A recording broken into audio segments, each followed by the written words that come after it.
Okay. Whoosh. We're here. What's up, fellow gamers? I don't know. Welcome to breppisode 2, the breppining.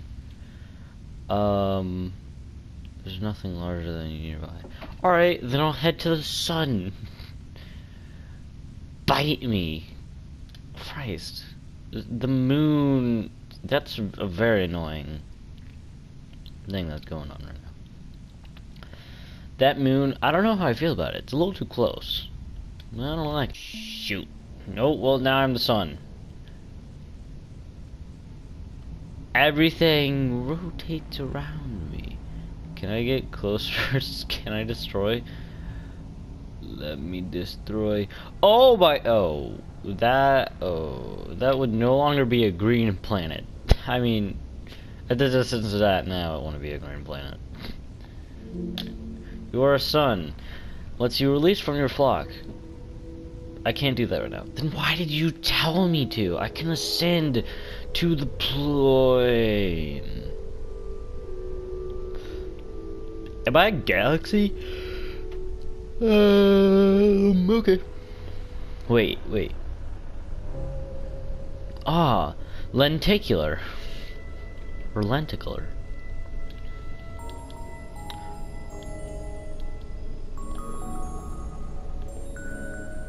Oh, that's pretty. Alright, well, we're ascending to a new plane of existence. Where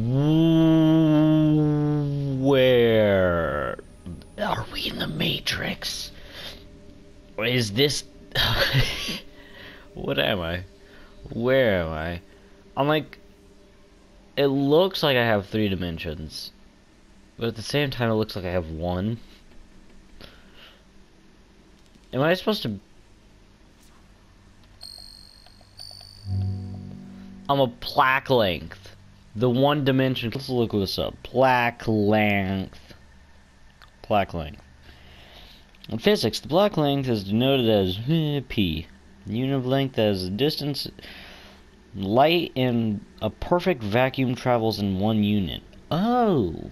It's also reduced to the Compton wavelength of a particle with Planck mass.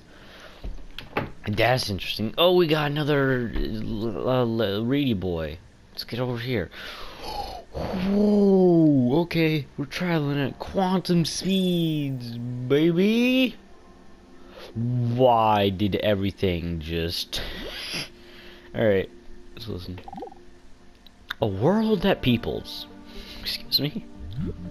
You, as a human being, you grow out of this physical universe in just exactly the same way that an apple grows off an apple tree. So let's say the tree which grows apples is a tree which apples, using apple as a verb. And a world in which human beings arrive is a world that peoples. And so the existence of people is symptomatic of the kind of universe we live in. Just as hair on a head is symptomatic of what's going on in the organism. But we have been brought up not to feel that we belong in the world. So our popular speech reflects it. We say, I came into this world. You didn't, you came out of it. We say, face facts. We talk about encounters with reality, as if it was a head-on meeting of completely alien agencies, and the average person has the sensation that he is a somewhat that exists inside a bag of skin, the center of consciousness, which looks out at this thing, and what the hell's it going to do to me? I recognize you, you kind of look like me, and I've seen myself in a mirror, and you look like you might be people. So maybe you're intelligent, maybe you can love too, and perhaps you're all right. Some of you are anyway. You've got the right color of skin, or you have the right religion, or whatever it is, you're okay. But there are all those people over in Asia, Africa, and they may not really be people.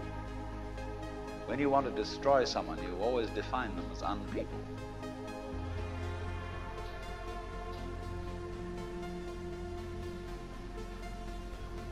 That's it? Wow. I mean... Christ, music. You're pretty epic right now, but nothing is happening.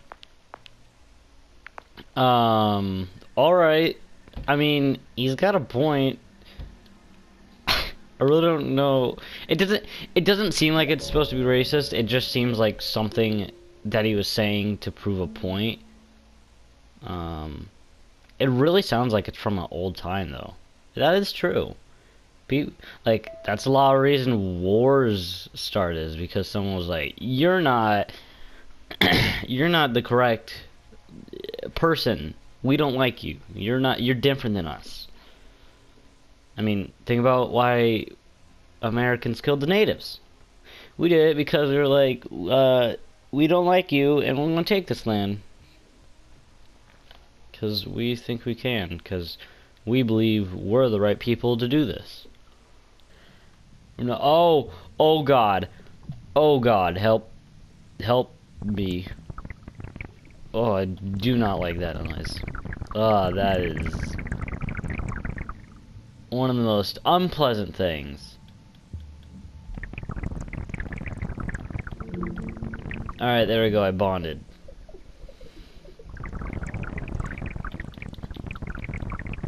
What am I, a freaking tapeworm? No, they aren't this small. I'm streptomyces, right? Can you pronounce that? I have no idea. These are water bears. Or don't buy their actual name. I have no clue. Can I become them? I can. I'm a water bear. Rawr. Oh, I hate that noise so much. Go away. It's pain in all directions. Pain, pain, pain, up and down. Ooh, are you a rock? I don't... Another idea altogether. Alright. We have this hostility to the external world because of the superstition, the myth, the absolutely unfounded theory that you yourself exist only inside your skin. Now, I want to propose another idea altogether. Billions of years ago, you were a big bang. Now, you're a complicated human being. But so we define ourselves as being only that. If you think that you are only inside your skin, you define yourself as one very complicated little curlicue, way out on the edge of that explosion, way out in space and way out in time. And then we cut ourselves off and don't feel that we're still the Big Bang. But you are. Depends how you define yourself. You are actually, if this is the way things started, if there was a Big Bang in the beginning, you're not something that is a result of the Big Bang. You're not something that is a sort of puppet on the end of the process. You are still the process. You are the Big Bang, the original force of the universe, coming on as whoever you are. See, when I meet you, I see not just what you define yourself as, Mr. So-and-so, Miss So-and-so, Mrs. So-and-so. I see every one of you as the primordial energy of the universe coming on at me in this particular way. I know I'm that too. But we've learned to define ourselves as separate from it. I'm a hair. Yeah, that's an interesting point. It's just saying we're all made of matter. No things are constantly changing. I mean, that's how it is with evolution. For some reason, a lot of people think that we are the final thing. We are the final step. We are perfect. We're not. We're still changing. We're clearly not perfect. There are way more animals more perfect than we are. Like sharks. Their species, that design has lasted them an incredibly long amount of time, and still they're one of the most well-suited creatures for where they are. Humans are good to adapting. But that's because we're like a sponge. We aren't born one way or the other. We're born as a moldable thing. It can be molded by different things, I guess. I don't know what else to say to it. What is it? Oh god. Oh! Am I playing Sonic? What? A baby Hilaria. What possibly is a Hilaria? Hilaria. Area. No things. No such things as things. Okay. What I would call a kind of a basic problem we've got to go through first is to understand that there are no such things as things. That is to say, separate things. That is only a way of talking. If you can understand this, you're going to have no further problems. I once asked a group of high school children, what do you mean by a thing? And first of all, they gave me all sorts of synonyms. They said it's an object, which is simply another word for a thing. It doesn't tell you anything about what you mean by a thing. Finally, a very smart girl who was in the group said a thing is a noun. And she was quite right. Yeah. A noun isn't a part of nature, it's a part of speech. There are no nouns in the physical world. There are no separate things in the physical world either. See, the physical world is wiggly. The clouds, mountains, trees, people are all wiggly. And only when human beings get working at things, they build buildings in straight lines and try and make out that the world isn't really wiggly. But here are we sitting in this room all built on straight lines, but each one of us is as wiggly as all get out. Huh. That's true. Whoa, hold on. Oh, a thing. No, not a thing. A thing is a part of speech. That is a physical object. So, hold of the wiggly world. Now then, when you want to get control of something that wiggles, it's pretty difficult, isn't it? You try and pick up a fish in your hands, and the fish is wiggly and it slips out. What do you do to get hold of the fish? You use a net. And so the net is the basic thing we have for getting hold of the wiggly world. A net is something regular. And I can number the holes in a net. So many holes up, so many holes across. And if I can number these holes, I can count exactly where each wiggle is in terms of a hole in that net. But in order to do that, I've got to break up the wiggle into bits. And I've got to call this a specific bit, and this the next bit of the wiggle, and this the next bit, and this the next bit of the wiggle. And so these bits are things, which I mark out in order to talk about the wiggle, in order to measure it, and therefore in order to control it. But in nature, in fact, in the physical world, the wiggle isn't bitted. So the world doesn't come thing.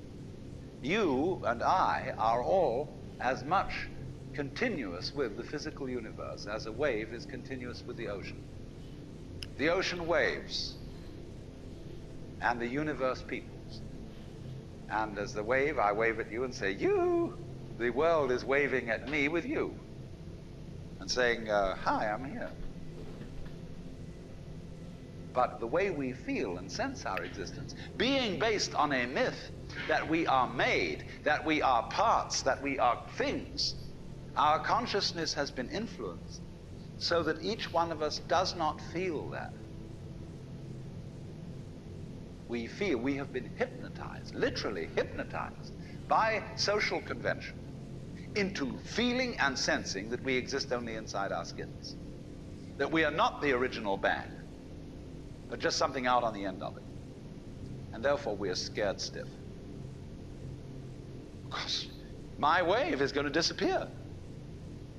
And I'm going to die. And that would be awful. Interesting point, yeah. That's true. It's not like saying there's like